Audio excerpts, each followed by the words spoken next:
Hey guys, welcome back to the channel. So let's talk about the Xbox Activision acquisition because there's a lot of going on when it comes to this deal right now. FTC is fighting Microsoft in court. They are trying to get the injunction which would literally block the deal for good. But whether or not they will be successful in that, that's another story because it looks like FTC is actually not really doing that good in court. There's been these hearings going on. They did call a couple of CEOs from Sony, Microsoft, Activision. So I want to talk about some of the documents and some of the comments that leaked during that process. There's actually quite a lot of information there, which is quite interesting. So let's talk about Jim Ryan first, because he had some interesting comments. First off, let's talk about what he really thinks about that Activision Blizzard King acquisition, because what he says to the public is something different to what he said in internal document email.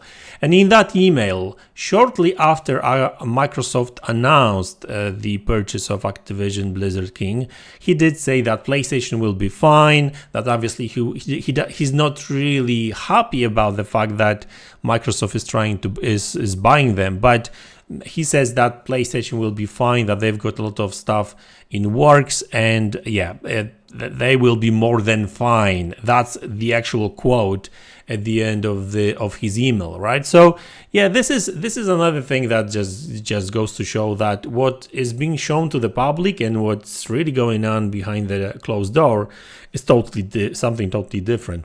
Right now, obviously, I don't blame Sony and Jim Ryan trying to block this deal, but I guess the way he's trying to do that is another story, right? Another interesting comment he had yesterday, I think, was that publishers don't like Xbox Game Pass. Now, it's interesting because he obviously didn't really said much about, how many publishers, which publishers in particular don't like it, and listen, I'm not saying that all publishers love and support Game Pass, right? Like Activision don't, and I'll actually talk about it in a minute, because that's something actually interesting that leaked out too. But like just saying, such a generalization is actually not really, that doesn't really make sense, because like clearly there's publishers that do support and do like Game Pass, publishers and developers, because otherwise they would not support it. It's not like Microsoft is forcing anyone into Game Pass, into publishing their games into Game Pass. Like clearly that's beneficial for these publishers on Xbox, right? So like saying something like that just makes no bloody sense, right? And like I said, I know that there may be, and there's probably are some publishers that don't like it and it doesn't fit their distribution kind of model, business model. That's fine. And Activision is such a company, for example, because that's a good segue really. Activision CEO Bobby Kotick was there too. He was speaking in front of the judge and everything, and he did say that they are not fans of any subscription services. That doesn't really fit their business model, and they won't support it, right? And hey, they are entitled to their opinion. They are entitled to do whatever they want with their IPs, with their company. They don't have to use it, right? And I get it. Like the thing is that like Call of Duty is such a huge franchise that it doesn't need any extra boost by putting it into any subscription services, because it's being played by tens of millions gamers every year anyway, right? So it makes sense. So it's just like with everything, right? There's no one recipe for a success, right? There's different companies trying to offer different products for different people, for different markets. And what Sony does fits their business well. What Microsoft does, it fits their needs and their business model. And Microsoft, which really is a company, that focuses on services rather than products itself, yeah, Game Pass is a perfect product for them, right? It makes sense for what they do.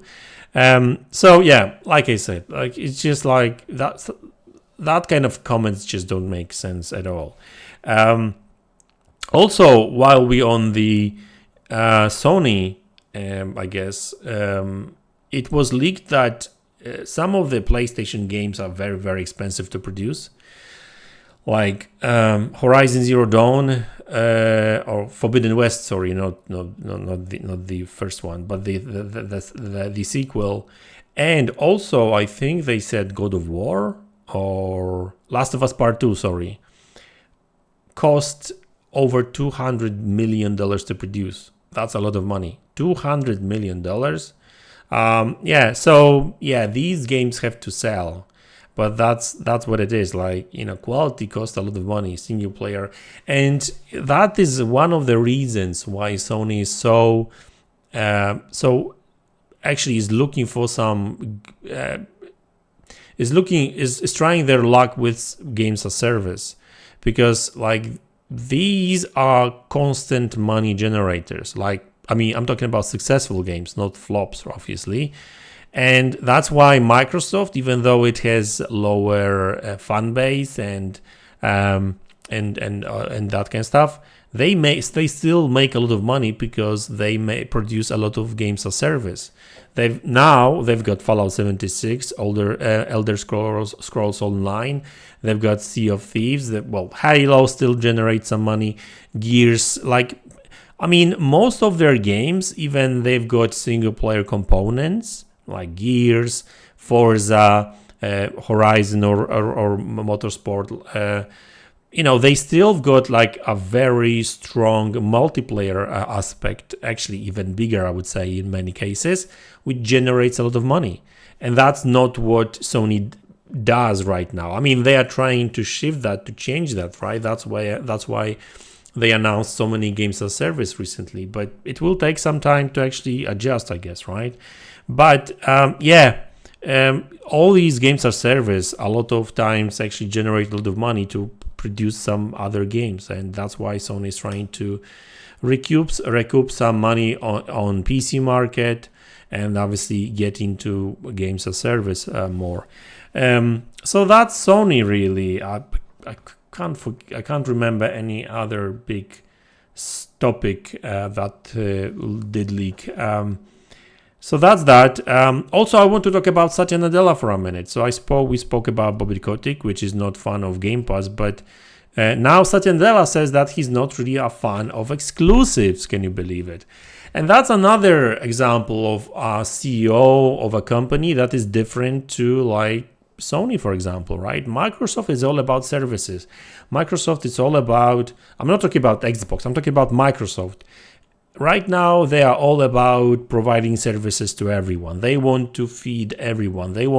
They seek everyone as a customer, right? You want Office, you will get Office on Android, iOS, Macs, and everywhere really, in the cloud, whatever, right? They are hardware agnostic. That's why the exclusives are so not Microsoft like, if you know what I mean, right?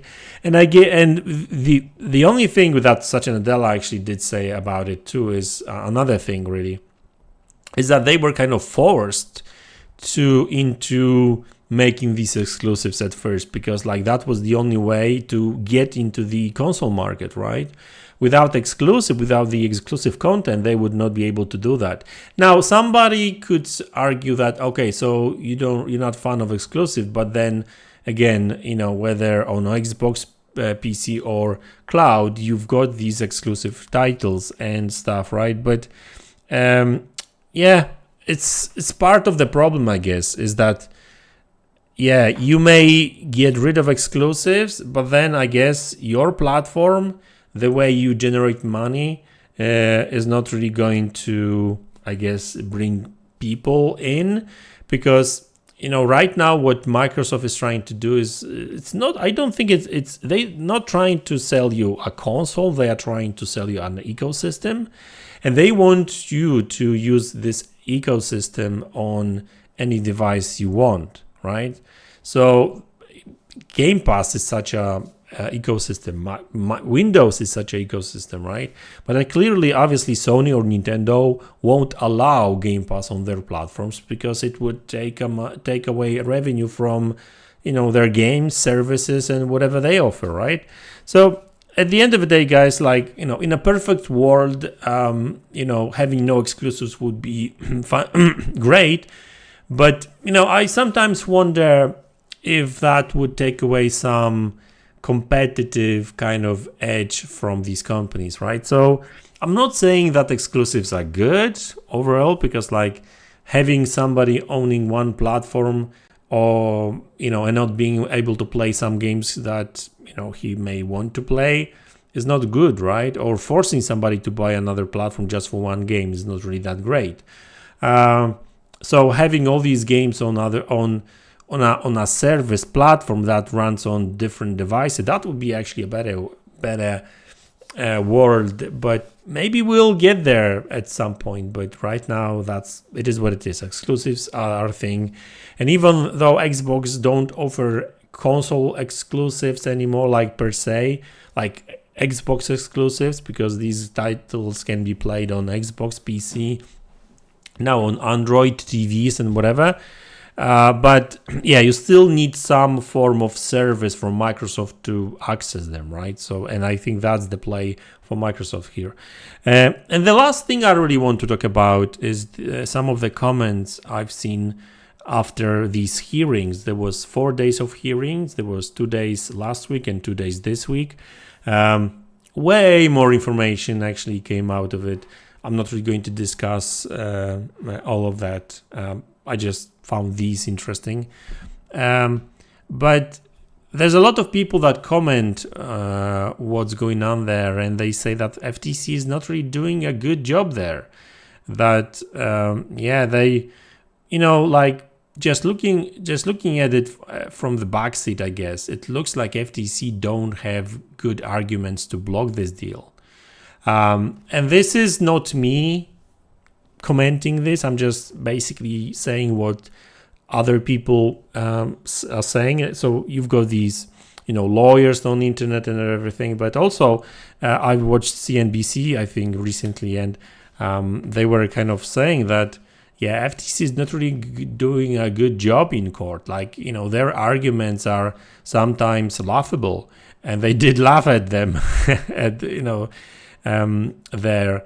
And one of the analysts did say that it seems like, and I think that FTC did say that maybe in some internal document or maybe in a private discussion, that for them it's not even about blocking this particular deal.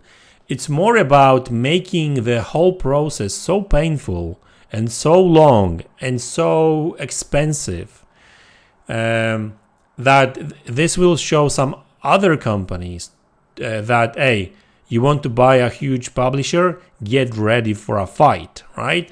So FTC did say that, they don't care if they win, if they lose, as long as they will make that process as difficult as possible. So I think that the big play here is not really about, it's not about like blocking this particular deal per se. They would be so happy if they did block it, but I think that the big play here is just to warn other companies that if you are going to try a similar acquisition, tackle a similar acquisition, you will have to go through some pains. I think that's what it is. And apparently some companies did comment on that already, and they did say that, hey, they will have to think twice about some acquisitions in the future if this is how this process is going to look like, right? So looks like FTC is getting their wins, not necessarily blocking this particular deal, but it just basically scaring some of the business away from purchasing other businesses. So hey, if you call that a win, that's fine with me, I guess. So anyway, guys, that's the news. That's all I've got for you today.